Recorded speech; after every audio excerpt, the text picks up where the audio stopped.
house will devour you.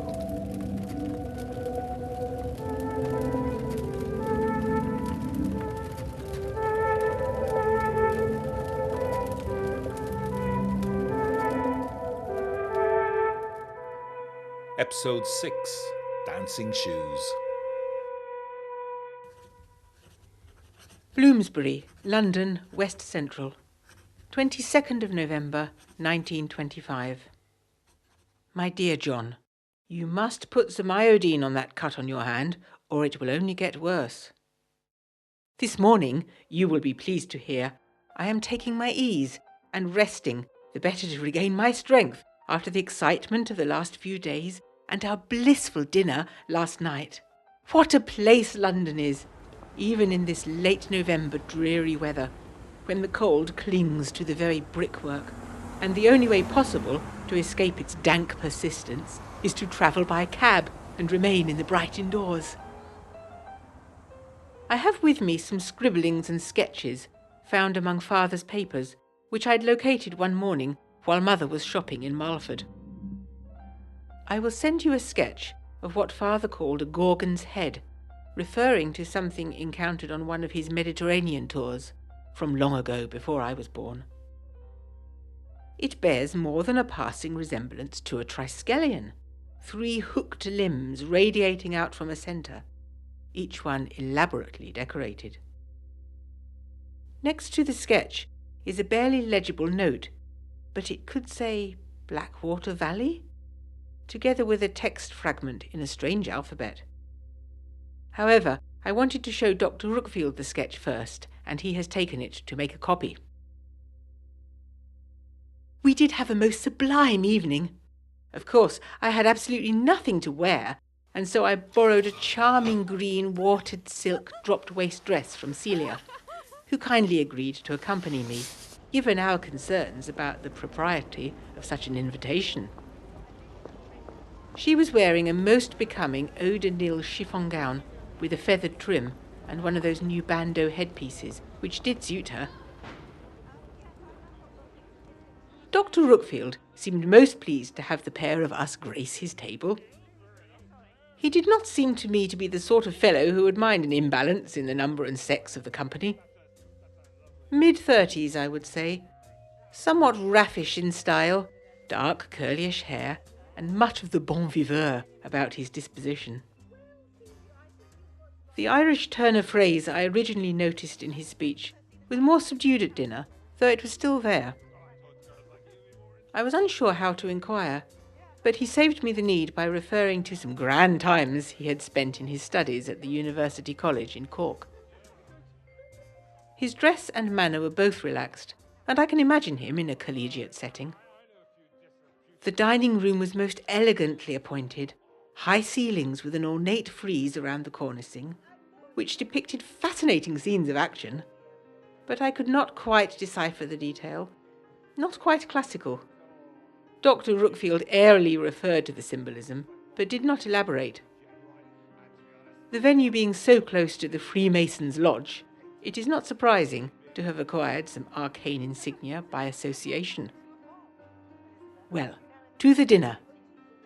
Mindful of my recent illness, I did not want anything too rich, but the invalid menu was limited, and I was pleased with my choice of lamb chops, hearty and nutritious.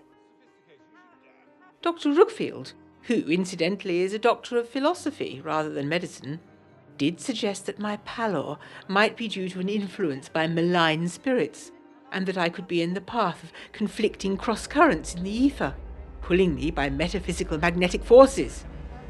And he suggested a visit to a spiritualist clairvoyant of his acquaintance. This sounded most intriguing, but Celia voiced her view that it was all bunkum, and that there was a great nightclub not far away on the fringes of Soho, whose aura we'd be much better off absorbing. I expected Dr. Rookfield to be offended, but with alacrity he suggested we go there and called a cab. The place was very popular, but we secured a small table at the front, close to the band, whose performance was very lively and theatrical throughout. I was glad to have borrowed the green silk, as the other female patrons at the nightclub were very dressed up, and it did make me realise how quickly fashions have changed. Jon, I have never been to a nightclub before, and it was a most exhilarating experience. Though after the gimlet cocktails and exotic cigarettes, I do feel strangely polluted and long for green grass and country air. As it is, however, I have another sunray treatment next week, so I think maybe to stay in London rather than make the journey to and from Wiltshire. Cousin Celia is dismissive of the clairvoyant, but says there are great shops and some more nightclubs we can go to.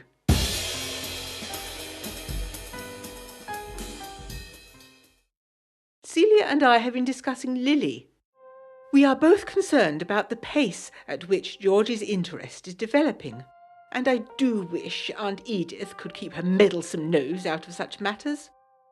Lily may be a lovely young lady, but the uncle sounds rather reprehensible, and I think we need to know rather more about his dubious actions. I do hope that after my second treatment next week, and depending what the clairvoyant says, I may be in a fit state to consider rejoining you in Ireland. I think it's high time I was involved with George's situation, and of course I long to see you.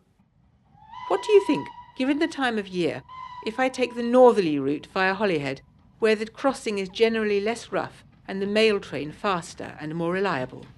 As I am already in London, it would be quite practical. Would you or George be able to meet me in Dublin?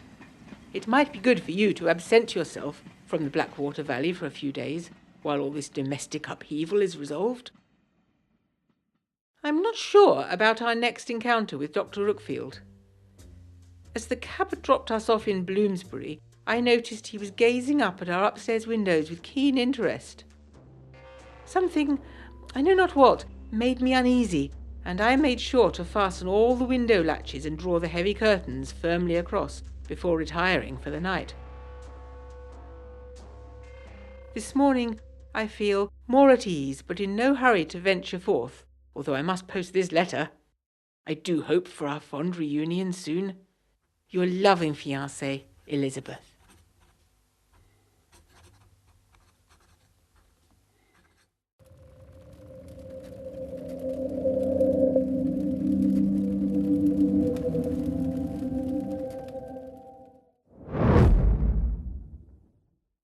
How the fox feels.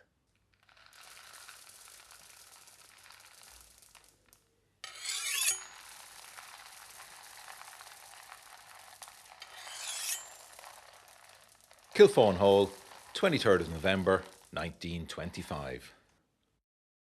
My dearest Elizabeth, I suppose I should be glad that you're finally experiencing the cosmopolitan life of London. There was many a time I tried and failed to tempt you up there from cosy Wiltshire.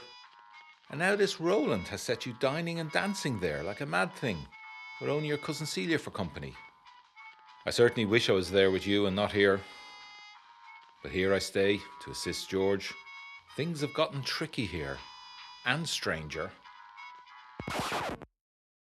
I am just back from the village where I'd hoped to interview some of the missing boys' friends as to whether they had explored the mound in the hidden valley above us. Whereas before, notwithstanding certain politicised factions, I have been warmly greeted. Now I was met with suspicious glances and closed doors. Another person has gone missing, and the local gossips have made connections where none exist. To be honest, after the last few nights, I am not sure myself. I keep remembering now that sailor's warning, that the storm was the land itself trying to keep someone or something out of Ireland. Could it have been me? My hand aches all the time now, but it is not infected or swollen. I dream terrible dreams, or are they visions? It is 2 days now since that poor doomed electrician, Jim Foley, tumbled into me and sealed his fate. The day after that event, I was quite enervated and listless, much to George's dissatisfaction. Oddly, by the evening I'd perked up and enjoyed a pleasant dinner with him and Aunt Edith. That night, I eventually slept, tiredness winning out over fears of mysterious visions of mounds and fires.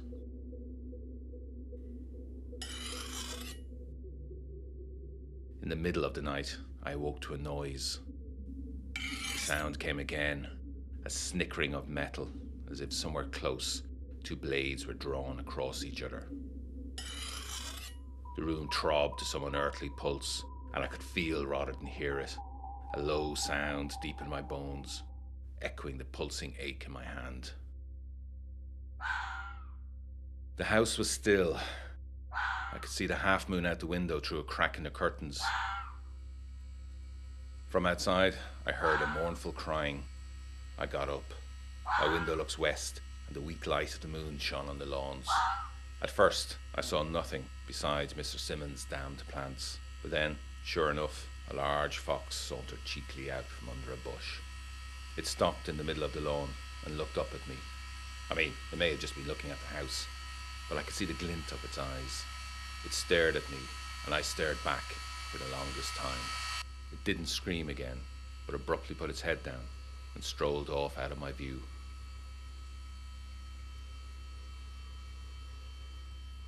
It was then that I heard the breathing. Someone had crept in behind me into my room while I was transfixed. I spun around. The furniture and walls were a play of dark shadows and grey surfaces lit only by the thin light of the moon. The dim room was empty. I shivered, suddenly cold. I had been convinced somebody had been here with me. I considered relighting the bedroom's fire, but had been banked for the night, and it seemed too much trouble. I got back into bed and pulled the heavy blankets over me. Unnerved, I did not sleep. I was ashamed at myself for being so. My hand ached. I lay there, unmoving. I imagined again I heard the breathing, heavy and wheezing. I refused to look, though, to give credence to these nighttime chills. I tried to go to sleep and failed. Then, ever so slowly at first, someone began to pull the blankets from my bed. They slid down past my shoulders. I was frozen, helpless. The blankets continued their inexorable movement. I felt utterly exposed. Then came that terrible snickering sound again, shockingly close, and that new terror freed me from my catatonic state all at once. I leapt up in the bed, turning as I did so. The room was again empty. The blankets slid to the floor, gravity only directing them. My door, which had been shut, was ajar now, and I saw a pale movement. Someone had just moved past it. Anger gripped me. Whoever was playing silly games with me in the middle of the night was going to regret it. I slid my feet into my slippers and grabbed my torch from my night table. I didn't turn it on though, but stole quietly out of my room. I wanted to catch Murphy, or whoever it was, in the act. I went down past the closed doors of the other bedrooms. I slipped out onto the first floor landing that wraps the great hall. The full moon was shining bright through a pane of the roof pyramid, and across the north wall through a distorted monochrome image. I was just in time to see a figure cross the hall below me and enter the north wing. Down the stairs I went. The moonlight was untrustworthy, and I had to tread carefully, as the steps always seemed too short or too long a drop. I told myself I was an effect of the slashes of the moon shadow thrown by the pyramid above me, and not because the stairs were leaning sideways and pulsing in time to the throbbing of the house, which grew stronger as I descended. When had the moon become full? My hand hurt so much I examined it in the moonlight, expecting to see it swollen or injured, but no, it looked normal. The pain came in rhythmic waves, strangely out of sync with the pulsation of Kilphaun Hall. I reached the bottom and moved to the door across an unsteady floor that rippled like the surface of the sea. The impossible moon threw a new face of the pyramid across the door, a grinning devil's face I didn't remember seeing on it. I put my hand on the doorknob anyway and twisted. A sharp spike of pain in my hand nearly took me to my knees, but I gritted my teeth and pushed the door open. I entered the north wing. A tangle of black angles faced me. I was sure moonlight should have streamed in the windows, but instead, all I could see out them was cold, unblinking stars in a pitch sky. I gave up trying to understand the sky this night. I switched on my torch. This place was a labyrinth in daytime. At night, it was a broken ankle or worse waiting to happen. I assumed my quarry would head for the veranda doors and exit into the night there. I turned right and started picking carefully in that direction. The torch beamed through monstrous shadows of the boards and sheets and ladders. The peeling wallpaper flopped like giant tongues that seemed to move with the changing shadows of my torch. I found myself loath to stray too close to them. Above all, I concentrated on avoiding the places where floorboards were missing. Each time I glanced back up from checking my footing, I half expected to see some figure waiting for me, waiting to pounce. I had thought the throbbing of the house muted or absent here, until I put my hand onto a mantelpiece to steady myself. Its surface felt alive. I snatched my hand back and warily shone my torch on it and looked in close. The building dust that had gathered thickly on the mantelpiece was agitated and trembling. I gingerly put my good hand on the surface, and I could feel it vibrating to that hidden pulse. Suppressed as it was, it felt stronger in here, like a coiled snake waiting for its moment. I pushed on. Now, I got occasional glimpses of a pale figure ahead of me, and other times when I thought I had lost my way, that snickering blade came again, sometimes far away, sometimes close enough to nearly make me drop my torch. I kept going through room after room after room. Was I going in circles? The north wing was never this long. I should have reached the main reception room an age ago. I noticed now that the rooms were beginning to look in better repair, though in an old-fashioned way that surprised me, George being all about the modern. I stumbled on. I had to. I had no idea how to retrace my steps. Soon I was capturing regular glimpses of the person ahead of me. It was a man in rough working clothes. What mischief had I stumbled into? Then we were in a poorly lit short corridor together. It was well kept, but what got my attention was the antique nature of the furniture and the candles in their wall sconces. This was definitely not George's work. "Hey you, stop!" I shouted at the man who had paused at the door at the end of the corridor. He turned and looked vacantly at me, face pale and eyes unblinking in the bright beam of my torch. It was the electrician, Foley. Whoever I had expected, it was not him. The sound of metal on metal came from whatever was beyond that door.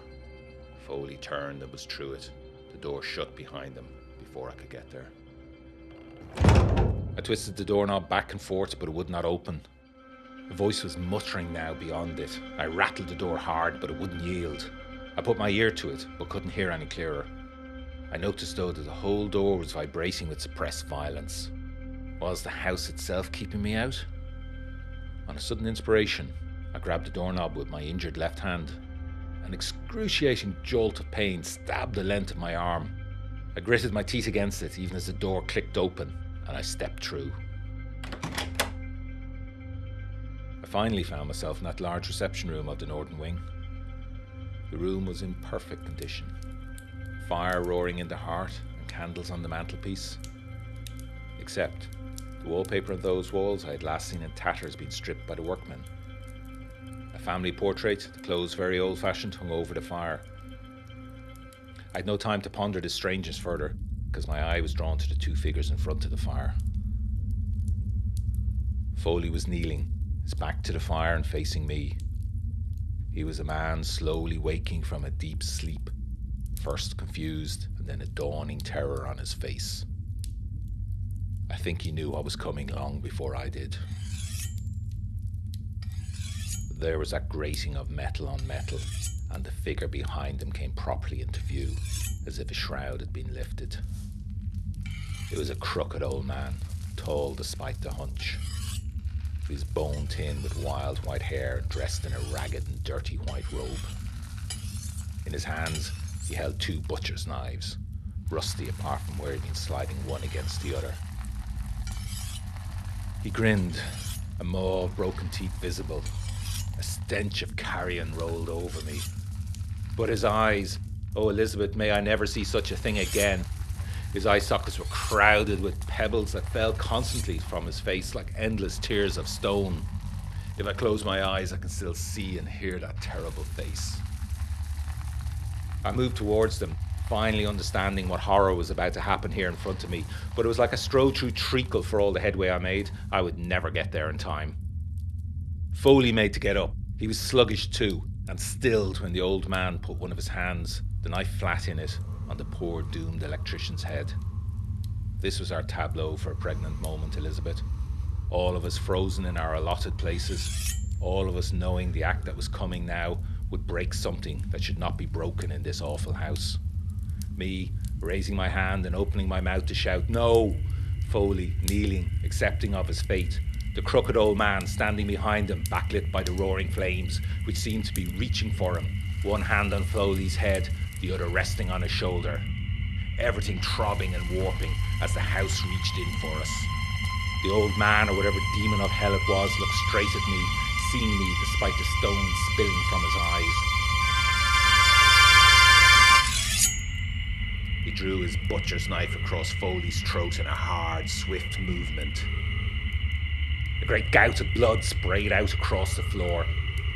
He twisted and tossed the dying man down in front of the fire, his remaining blood pooling darkly on the hearthstone. The house was roaring in my ears now, and this killer advanced on me, knives swinging in both clawed hands. I turned and ran from that stalking horror, knowing now how the fox feels as I crashed through the rooms of the north wing, reckless of the holes in the floor, my torch a wild slash of tumbling light. The eldritch pulsing and throbbing of the house was a crushing physical presence I had to fight against. Behind me I heard the snickering of blades as my tormentor came closer, toying with me. The door to the entrance hall was in front of me as I smelled his carrion breath right behind, and a blade snagged the back of my pyjamas. I stumbled out into the bright entrance hall, the cloth ripping, and swung around as I realised it would catch me easily here in the open if I ran. The door into the north wing was a black, gaping void, a maw into horror. My monstrous pursuer did not emerge. I glanced up. The impossible moon soared huge and near, directly overhead and looking to crash through the skylight. It cast shadow images of all four sides of the pyramid on the walls and floor. The snickering of the blades came again, fading as though coming from increasingly far away. I don't know how long I stood there, until I came out of a reverie with a start. I was falling asleep still standing. The hall was dark and still, no unlikely moon overhead, and the door to the north wing was shut. I hesitantly went over and checked it. Locked.